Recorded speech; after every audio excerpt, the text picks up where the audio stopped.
Berlin's Brandenburg Gate, today a pleasant place to stroll. People pass freely. But Berliners remember when they could not, a time when the infamous Berlin Wall divided East from West. I'm Charles Bierbauer, Dean of the College of Mass Communications and Information Studies at the University of South Carolina. I'm here with our students who have spent the summer studying the role of the media in the collapse of communism. We visited Hungary, the Czech Republic, Poland, and now Germany. We've traced the key events that have defined the struggles for freedom in Central Eastern Europe for half a century. Our purpose was to study communism and how it collapsed. We've talked to experts, students, and everyday people. It's a complex issue with no easy answer. We've each pursued our own individual research, and now we'd love to share with you what we've learned and our experience throughout our travels. We invite you to come along and meet the other students and faculty who have contributed to our effort. We hope you enjoy our journey.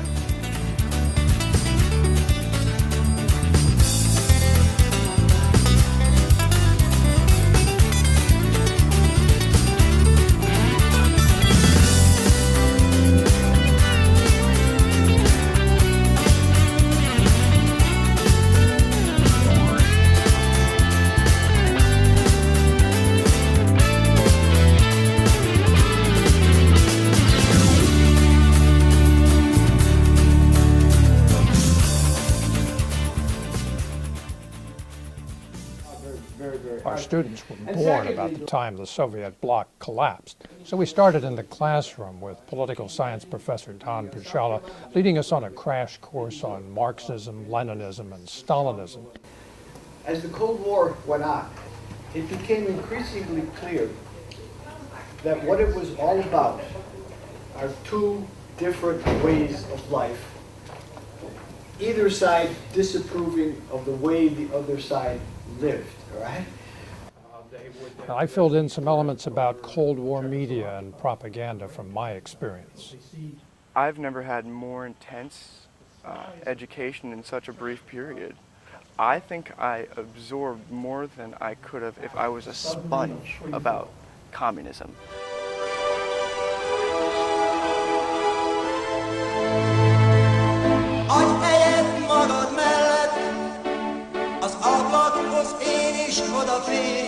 Mesztelen vállathoz érjen a vállam, engedd, hogy megkívánjam. We started in Budapest because we were following this chronologically with the role of resistance to Soviet domination in Eastern Europe, and the first major place where civil society really stood up and protested the imposition of Soviet governments occurred really in Budapest.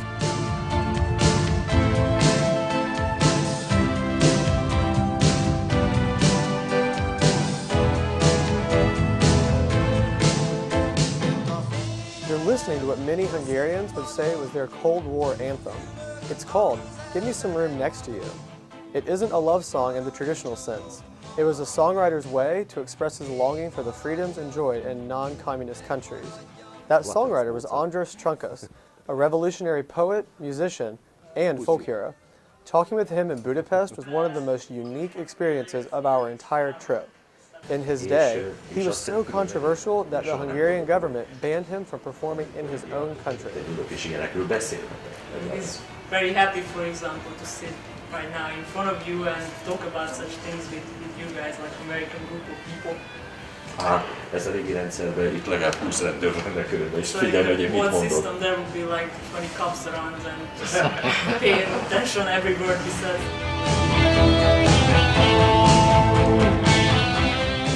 Why music? What's your philosophy on the influence of music? A zenében két óriási dolog van. There are two like amazing things in music. Aki szereti, az nagyon szereti. Whoever loves it very much. És hogy valamit kedden kitaláltam, azt szombaton már játszottam a színpadon. And if he had a great idea on Tuesday, let's say, he could already like make that happen on the Saturday. Mert sok rosszat el tudunk mondani arról a rendszerről. Because a lot of bad things, we can say a lot of bad things about the old system. De nem volt munkanélküliség. But we had no unemployment. És egy csomó dolog nem volt, magas volt a szociális háló. Because we had a very high like, social net that Okay. kept people somewhat safe. On the other hand, the price for Le this kellett mondanunk a szabadságot. that you have to give up.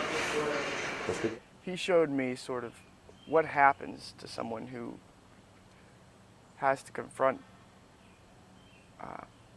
those restrictions, and maybe that what they were fighting for all along isn't quite the way they envisioned it once they get it. I think our tour guide on the first day, to me, embodies Hungarians for the most part. She was very, very eager to share their culture, but you could still see the struggle that she's dealing with and the struggle that they're all dealing with this new democracy. It's still very, very, very new to them, it seems. And it is difficult for those people who haven't got used to it, you know, my age. Young people, my children, have grown up in this system. My children were born just before the change, short time before the change. So they are students too, and they are used to it. Long story of the Hungarian Revolution, did not start on the day of the revolution, that is the 23rd of October. But actually, we have to go back in time, even as early as the end of the Second World War. I won't tell the whole story. To get the real definitive story on the 1956 revolution, you have to go to the 56th Institute. That Hungary became a part of the communist bloc by the end of the 1940s. And we spoke to experts that were able to kind of illustrate for us and start our journey on the role that RFE played in the revolution. Its mission was to give hope to the Hungarians, and it did give hope to the Hungarians. Communism is not for forever. You shouldn't turn into communist. Shouldn't give in. Hold on, because there is a hope. And that was what people actually needed, because they... With the 56th Institute, learning the different aspects of what went on, it materialized for me. It wasn't just something that I read in a textbook. It was, I saw faces, I saw blood, I saw facial expressions. It became real to me. When we left the 56th Institute, we went to Terra Hausa. And for me, it was a turning point in our visit in Budapest. I went in not knowing what to expect at all, and came out, I think, a completely different person. I remember halfway through our tour, I was ready to go. I was at a point where I was standing there and observing different films that they had running of shootings and of bodies being bulldozed into piles, and it was too much. It was too much. I needed that, but it was more than I could bear. It was more than I think anyone could, and especially in one day. As we move from country to country, we capture the vivid impressions that these visits have made on our students. When we went to the Institute studying the Revolution of '56, and I saw the pictures, the photo that really spoke to me and bent me out of shape and kind of put me in the mood that I fell into in the Terra Hausa, set me up for it almost, was this 12-year-old boy with this automatic rifle hanging off the side of his back with this look of just absolute distress on his face. I really just kind of tucked it away, and it came out again once I got to the Terra Hausa, and I had a little bit of a hard time figuring out what the museum was actually trying to tell me as a visitor, just because of the Hungarian. And I feel that it was very powerful seeing the displays and so forth, but it really didn't connect to me until they didn't have to put any words on anything at all to give it context, and that was in the basement. And to see the place where people lost their lives senselessly, and for in the most painful, excruciating ways, for no real reason other than the insecurity of the communist state.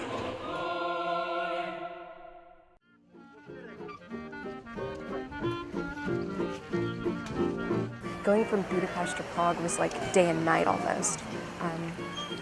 You could just look at the people and their eyes were more lively and they were more vibrant and carefree, and it was easier for someone like myself from Western culture to relate and kind of just mesh with the Czechs.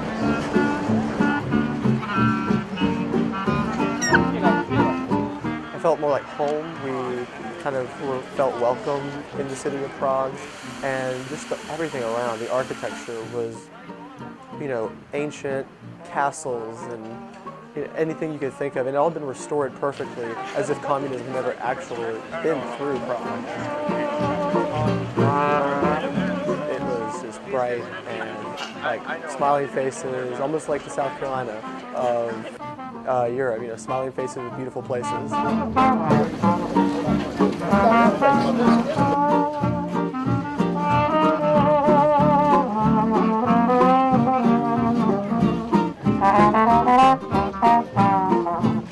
Prague was kind of a refresher course for me. In 1968, I'd witnessed and reported on the Prague Spring, and then the crushing disappointment when the Soviet bloc put an end to the Czech hopes for a more humane form of communism. The Czechoslovak invasion by the Soviet Union, East Germany, Poland, Hungary, and Bulgaria was swift and effective. The Czechoslovak resistance was occasionally violent, but for the most part, the Czechs and Slovaks were stunned that their spring of liberal ideas should end under the guns of summer. All right, this whole area here is called Václavské náměstí, Wenceslas Square. This was an area in the times that I was here. I was here in early 68, so early summer of 68, when the Prague Spring was in bloom. And then the invasion by the Warsaw Pact was on August 21st. And a lot of what you saw in the film, Marable Light and the Beam, at least a lot of that action is in and around this square. There's nothing quite like hearing a tank. You hear it before you see it. And it just has that rumble vibration, and it chews up streets. When I came here the first time, on the second anniversary of the August invasion, and by then they had really clamped down. And when we came in at the airport and went through security, the customs agents opened our suitcases and dumped our clothes on the floor and sorted through them with their feet. Just to nice guys. Tell us who was in charge. So we'll go up to the museum, sort of walk around there. The memorial to Jan Palach, who set himself on fire, is up there. I think that Dean Bierbauer was just vital in having on the trip. What he offered to us was just something unlike any other experience we would have gotten because of his experiences in Europe, and as a reporter, he was just very much the glue for us. I remember being in the square and suddenly there was a lot of tear gas and people pushing and shoving you out of the way. This is the way that the communists operated. This building was the Czechoslovak parliament under the communists. And after the Velvet Revolution, when Havel was president and when Radio Free Europe, Radio Liberty was looking to get out of Munich, because for one thing, Munich was too expensive, Havel offered them this building, and that his sense of irony was, we're going to take it from being the communist parliament to making it the home of the American voice of Radio Free Europe and Radio Liberty. So that's where they were up until about 3-4 years ago, when they moved into a new building, which we will see tomorrow. It wasn't so much what they said and the ways in which they were presenting their information and statistics that was so helpful. It was just walking in the door and seeing how they ran things. You couldn't get in there without a guide. You couldn't get in there with the 2 security checkpoints. I mean, this is something that they take very seriously.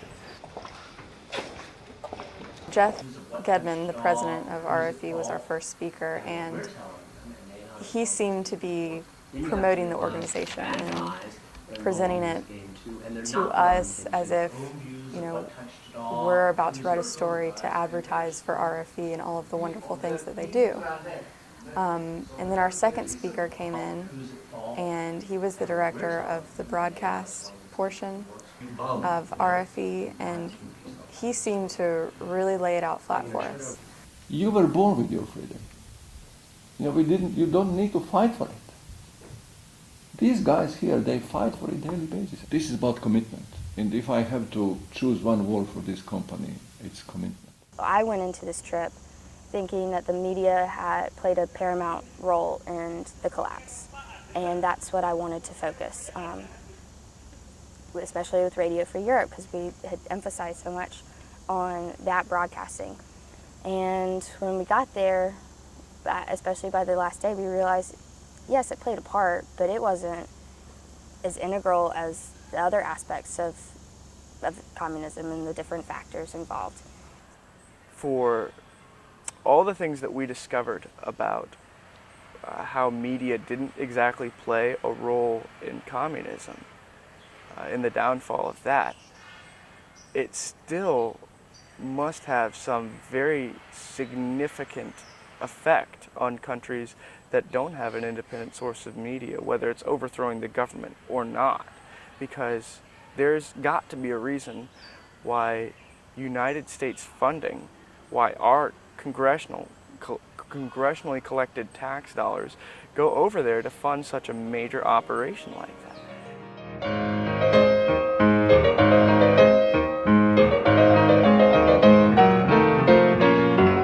We arrived in Poland the day before the presidential election.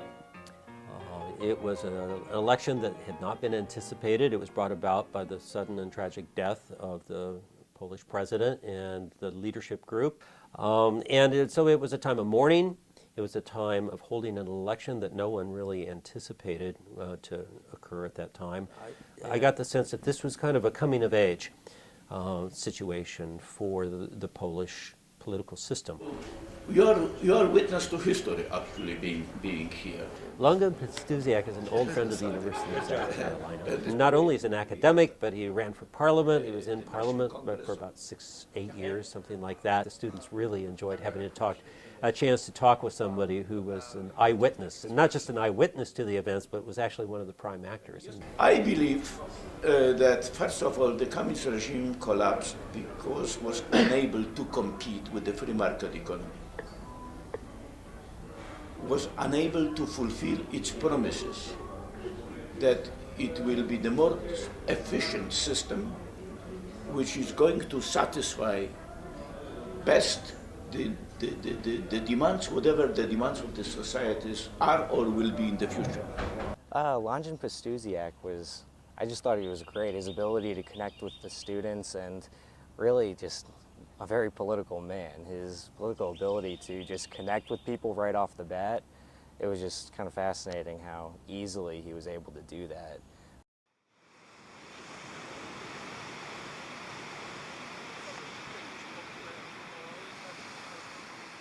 Gdansk, oh, that was a wonderful place. Well, Gdansk was my favorite. Gdansk I was looking forward to from the start, and it's kind of like a little hidden gem in Poland, I think. We thought it was going to be like 55 here, but it's at least 70. Perfect way to spend 4th of July. All we need now are hot dogs and hamburgers and fireworks. To understand how Poland sought a more liberal approach, you have to start in the shipyards of Gdansk. That's where Solidarność, solidarity, was itself born as a workers' movement seeking improved working conditions, benefits, and a remembrance for those Poles who had actually sacrificed their lives in earlier attempts to gain those kinds of freedoms. Associated Press correspondent Suzanne Schaefer was making her first return visit to the shipyards of Gdansk since 1980, when she reported on the creation of Solidarity.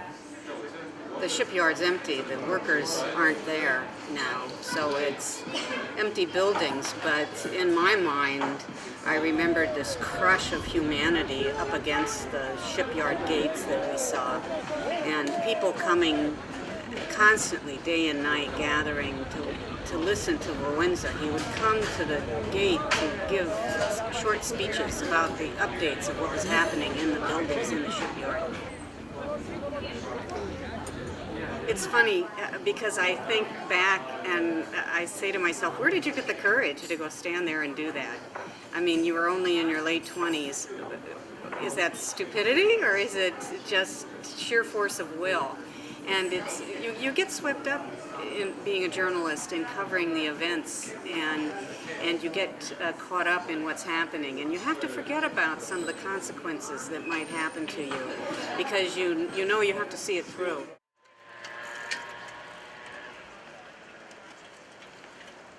I loved Berlin. My favorite thing was definitely the bike tour in Berlin. The bike tour was absolutely fabulous. It gave you that great feel of where everything was in Berlin and the places to go after you took the bike tour. It just has so much to offer. Whenever we got right to Checkpoint Charlie, kind of in a back alley, our tour guide Neil, he took out a big piece of chalk and he drew the entire country of Germany for us.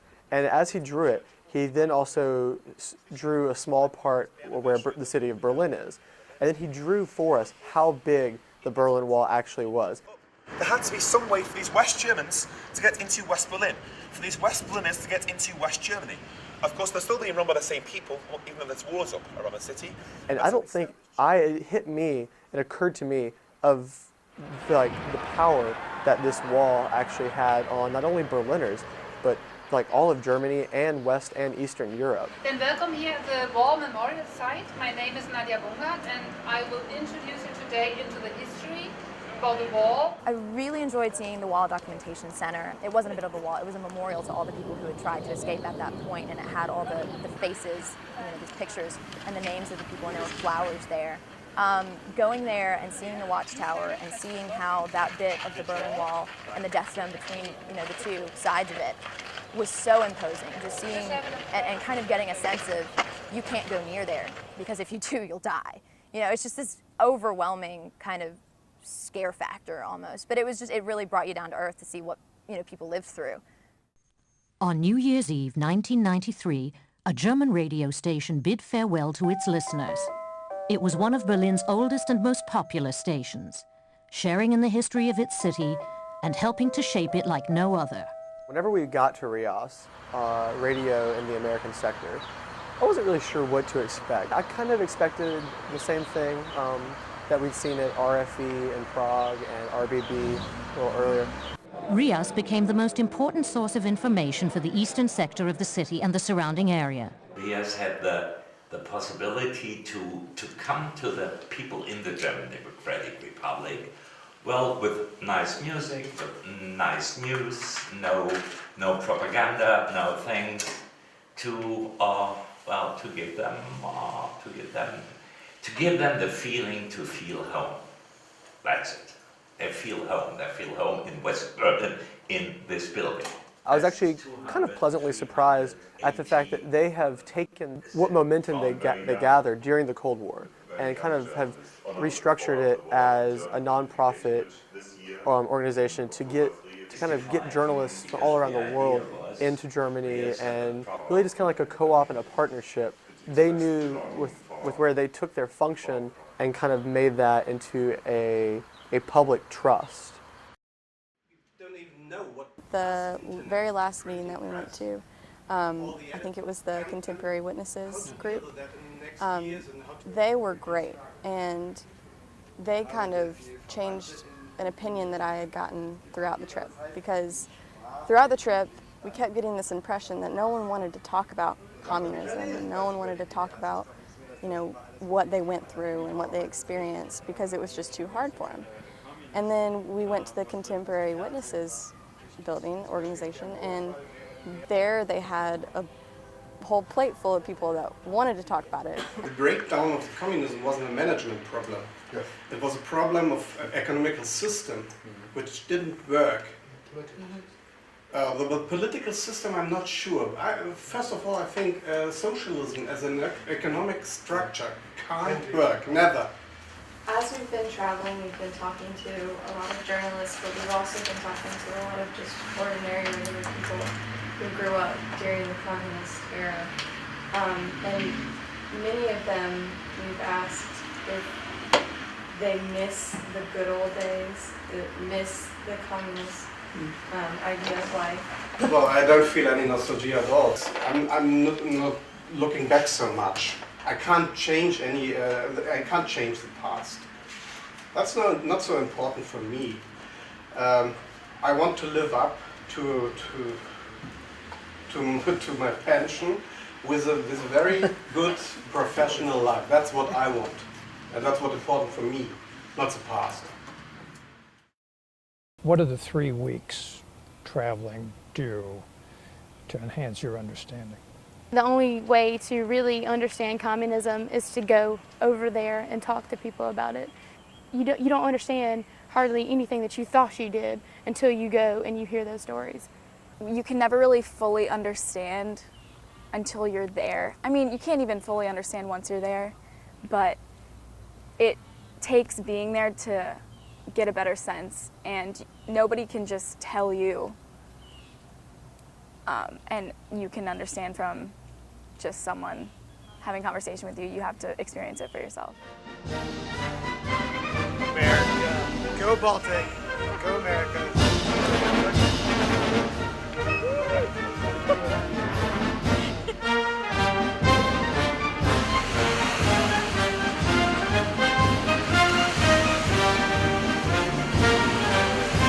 That's awesome. Only the Polish will fly that close to the beach. No, that's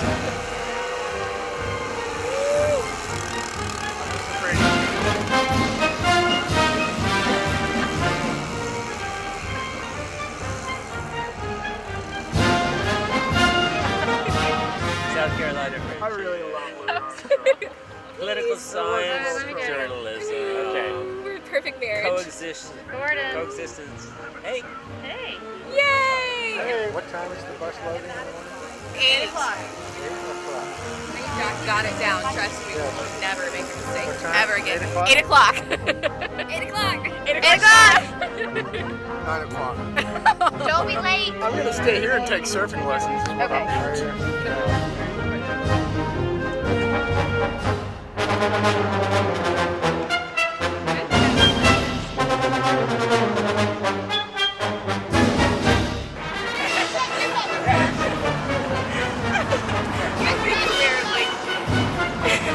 Hallucinating at this point. We're starving. And it's hot. Are you driving? I'm driving. Ashley's driving the bus. What'd you do I'll last never night? travel with these guys ever again. Oh, come on.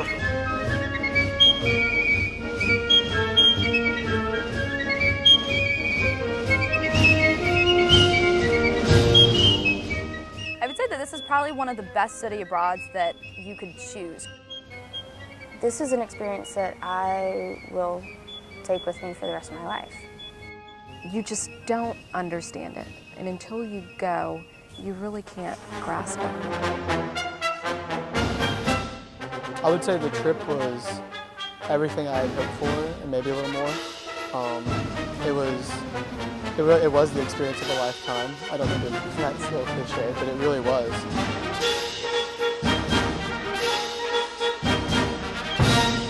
It's the kind of experience that students probably only get one shot at.